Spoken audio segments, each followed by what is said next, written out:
On a beau chercher dans tout Bruxelles, aucune trace d'un musée d'art contemporain. En tout cas pour l'instant, un vide sidéral et sidérant que vient combler le Wiels, et non sans humour puisque l'expo s'appelle le musée absent. Ça veut dire qu'on remplit le rôle d'un musée dans la région.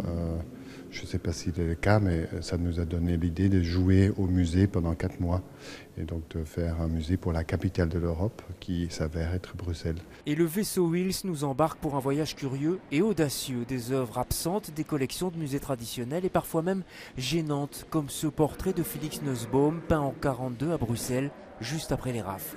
De l'autre côté de cette rue qu'on voit dans le tableau, en fait, se trouve aujourd'hui le QG de l'Europe. La Commission européenne a son QG.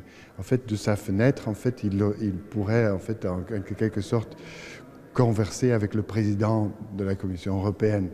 Sauf qu'ici, on a évidemment une rue qui est complètement, disons, menaçante, qui est très déplaisante, grise, et on voit un personnage au coin de rue qui en fait est probablement la personne qui les a dénoncés à la Gestapo en 1944. L'expo Le Musée Absent, qui se tient jusqu'en août au Wiels, mais aussi chez ses voisins le Brasse et le Métropole, ressemble à un miracle enfin exaucé, celui de relier l'art contemporain aux questions du monde, local ou global.